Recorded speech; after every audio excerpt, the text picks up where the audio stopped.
Waalaikumsalam, silakan duduk. Halo Mbak. Halo. Sebelum kita melakukan proses konseling, sebaiknya kita saling mengenal dulu ya. Kalau dari saya dulu ya, dari saya sendiri, saya itu namanya Erika, bisa dipanggil Bu Erika atau Mbak, senyaman aja untuk memanggil saya. Terus kalau boleh tahu namanya Mbak siapa? Saya Nabila Maharani. Biasanya dipanggil siapa? Nabila. Nabila. Oke, sebelumnya Mbak sudah pernah melakukan proses konseling apa belum? Belum, pertama kali. Tahu info ini dari mana? Teman saya ibu ini. Oh, siapa nama temannya? Dia. Oh, dia yang kecil itu ya? Oh, Tahu Bu. iya, dia sempat beberapa kali kesini kemarin gitu. Terus tadi Mbak kan bilang kalau belum melakukan proses, belum pernah melakukan proses konseling. Sebelumnya boleh saya ceritakan dulu proses konseling itu seperti apa ya? Ya. Dalam proses konseling sendiri itu kita tuh saling mengobrol, terus menceritakan masalah Mbak gitu, kayak curhat sesi curhat gitu. Tapi pembedanya kalau di proses konseling itu sendiri kita mempunyai batasan waktu. Biasanya kalau saya itu membatasi waktu selama satu sesi itu sekitar 30 sampai 45 menit gitu. Jadi nanti kalau misalnya dalam satu sesi itu Mbak Nabila belum merasakan kepuasan atau masih ada yang mengganjal, nanti kita bisa atur jadwal lagi. Lalu habis itu Mbak Nabila nggak usah khawatir, di proses konseling ini kita mempunyai satu asas, yaitu asas kerahasiaan. Jadi apapun yang diceritakan Mbak Nabila itu jadi akan aman kalau nggak ada bocor kemana-mana. Gimana Mbak? Oke. Tadi Mbak di sini naik apa keseninya? Naik Grab apa naik motor sendiri? Sepeda. Sendiri ya? Iya, sendiri. Panas nggak di luar? Panas Bu. Panas. Oh, panas. Oh, ambilkan minum nggak? Boleh. Saya ambilkan minum dulu ya. Ini Mbak, Silakan minum. Makasih ya Bu. oke. Gimana? Udah agak legaan ini suasananya habis minum. Alhamdulillah udah. Oke, Mbak kesini kan pasti mempunyai permasalahan yang mau dengan tanda kutip mau dipecahkan gitu. Sebelumnya permasalahan Mbak ini apa aja nih kalau yang mau diceritakan ini, kalau aku boleh tahu? Jadi gini, aku punya masalah sama kakak saya yang pengen diselesaikan. Terus ada dua masalah sebenarnya Bu. Apa itu? Kedua orang tua saya. Oke, ini kan Mbak Lesmi kan mempunyai dua problem nih. Yang pertama yang sama kakaknya, yang kedua sama orang tuanya. Sebenarnya kan basicnya ini backgroundnya semuanya family ya Mbak ya, keluarga. Jadi kita prioritaskan dulu menurut Mbak Nabila mana yang lebih urgent ini, yang mau Mbak Nabila ceritakan. Yang lebih urgent itu permasalahan saya dan kakak saya. Oke, kalau boleh tahu Mbak Nabila berapa bersaudara? 5. Mbak Nabila Anak terakhir.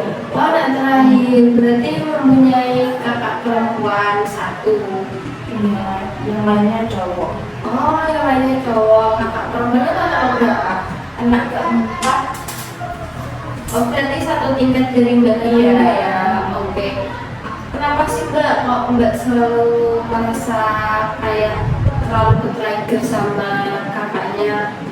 Sebenarnya masalahnya itu nggak ada, tapi hal-hal kecil itu sering sekali kakak saya itu marah-marah yang saya buat. Kayak itu sebelumnya saya memakai bahasa Jawa nggak apa-apa kan, campur bahasa Indonesia. Nggak apa-apa, senyamannya Mbak Nabila aja. Ibu juga tahu apa saja.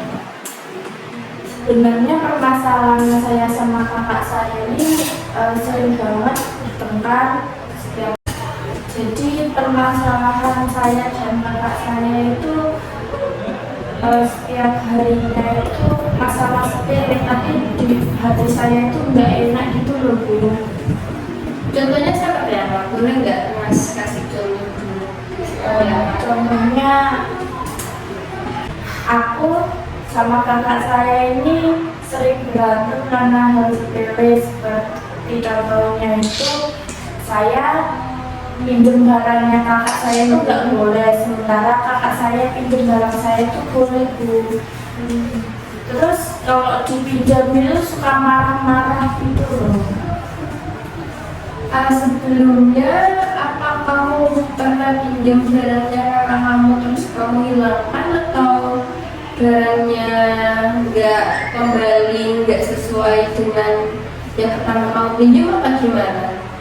Biasanya ya gitu, kayak naruh barangnya tidak sesuai tempatnya, tapi kebanyakan langsung dikembalikan ke barang-barangnya. Oke, tapi kalau kakak kamu itu minjem barang kamu, Selalu kamu fine-fine aja. ya, Tapi kakak kamu harus kayak kamu harus minjemin. Berarti kalau dibalik misalnya kakak kamu yang pinjam barang kamu, kamu selalu harus ngeiyain. iya. Nggak boleh nggak dipinjemin. Ya harus, pokoknya harus dikasih gitu loh Bu. Kalau aku pinjam nggak boleh, sama sekali nggak boleh. Oke, berarti kamu berpikir kalau nggak adil gitu ya, nggak Iya, adil ya. nggak Kenapa adil. kok? Berarti kamu berpikir kalau kayaknya ini nggak adil gitu ya buat kamu sendiri. Kenapa kok kalau kamu pinjam barangnya kakak kamu kayak dipinjemin, apa nggak kadang-kadang nggak dipinjemin, terus selalu kayak marah-marah karena kamu. Tapi kalau kamu sendiri, kalau kakak kamu sendiri yang pinjam barang kamu itu harus dipinjemin gitu kan. Sebelumnya kenapa kalau ibu boleh tanya, kenapa kamu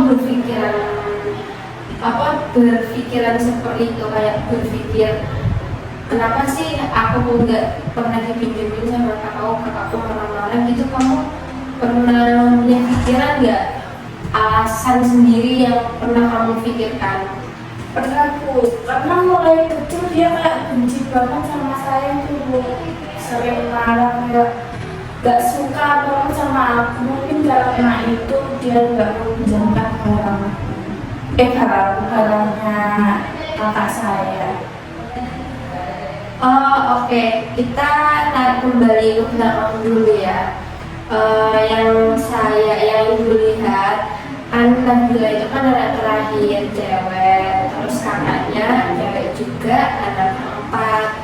Mungkin dulu sebenarnya kakak kamu tuh kayak kasih sayangnya tuh full dari orang tua kamu, dari kakak aku untuk kakak kamu. Nah, kamu ada, terus mungkin kakak kamu itu berpikir kalau kasih sayangnya itu keambil. Kamu pahamnya ke sini? Nah gitu. Terus ibu mau tanya, tadi kan Nabila sudah memberi contoh ke ibu kalau yang menyebabkan kakak kamu itu marah sama kamu karena kamu kalau naruh barang itu pinjem, naruhnya terus enggak dikembalikan di tempatnya. Apakah kamu sudah pernah minjem barangnya kakak kamu, sudah kamu kembalikan ke tempatnya, kamu minjemnya enggak dalam keadaan rusak, kembalinya itu tetap dimarahin apa gimana? Sama aja Bu, tetap dimarahi sama kakak saya.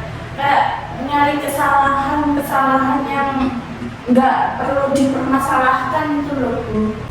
Nabila pernah nggak memikirkan satu hal nih, gimana ya caranya aku nggak dimarahin sama kakakku kalau aku minjem barang gitu? Terus habis itu kenapa Nabila selalu meminjam barang kakaknya Nabila sehingga kakaknya Nabila itu kayak risih sama Nabila, atau suatu hal apa yang telah Nabila lakukan supaya kakak Nabila itu nggak marah? Apakah Nabila sudah pernah melakukan apa belum? Pernah buat semua keinginan kakak saya, semua keinginan kakak saya itu selalu saya penuhi. Saya disuruh-suruh biar dia itu nggak marah-marah terus Bu, tapi sama aja dia sering banget marah, nggak tahu masalahnya kayak apa, sering banget kalau itu sampai di hati itu rasanya ya Allah kok iso sih sering banget marah-marah, tapi jadi salah apa gitu Bu.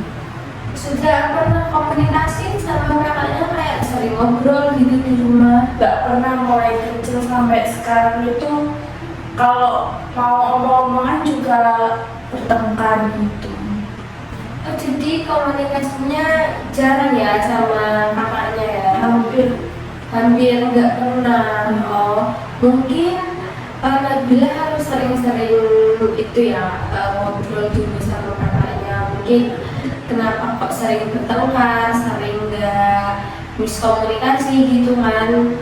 Kamu sering dimarahin atau kamu sudah melakukan apapun, mungkin itu karena efek kurang kalian komunikasi. Nabila harus menghilangkan pikiran Nabila yang kalau kakak saya itu jahat kepada saya, kakak saya itu nggak sayang sama saya. Nabila jangan sampai berpikir seperti itu, karena kan dimanapun kalian itu kan saudara. Dan Nabila harus membuka pikiran Nabila kalau oh ini kakak saya, mungkin saya harus melakukan satu hal ini. Mungkin Nabila pertama hal yang bisa Nabila lakukan yaitu menjalin komunikasi dulu. Mungkin Nabila punya ide. Menurut Nabila kan Nabila yang sering ketemu kakaknya 24 jam kan di rumah kan, sering ketemu setiap hari. Ada nggak kesukaan kakak kamu itu apa? Nggak tahu, misalnya wis jarang komunikasi, sekali komunikasi itu langsung nadanya itu tinggi, jadi ya takut sama males itu ada Bu kalau mau bicara sama kakak saya. Oke, Nabila kan adalah terakhir. Otomatis kalau salah satu orang tua Nabila, kalau misalnya orang tua Nabila jadi ibunya nanti nggak ada, mungkin nanti suatu saat yang pasti jadi bakal mengganti ibu Nabila itu pasti kakak Nabila yang cewek. Kalau cowok kan susah kan, kalau jadi sosok keibuan kan susah. Jadi mulai sekarang kalau bisa Nabila sering komunikasi sama kakaknya, memperbaiki komunikasi dulu dari dasar banget. Gak apa-apa Nabila itu disalah-salahan gitu, tapi Nabila itu ada effortnya menunjukkan kalau pengen komunikasi nanti suatu saat sekeras-kerasnya batu, nanti kalau setiap kali itu tidak kasih ada pasti akan terkikis. Itu juga hati manusia gitu. Untuk sekarang mungkin kalau dari ibu itu Nabila sering-sering aja menjalin komunikasi, ngobrol, kalau enggak masak bareng atau gimana gitu, atau enggak bisa orang tua Nabila menjadi fasilitator untuk Nabila sama kakaknya gitu. Gimana kalau hubungan kamu sama orang tua kamu aman kan? Aman, tapi kalau soal orang tua, saya bilang ke orang tua itu saya selalu disuruhnya terus ngalahin mbak itu semuanya aku ini jane apa aja dulu tono gitu, selalu dibela itu loh Bu, saya nggak pernah dibela.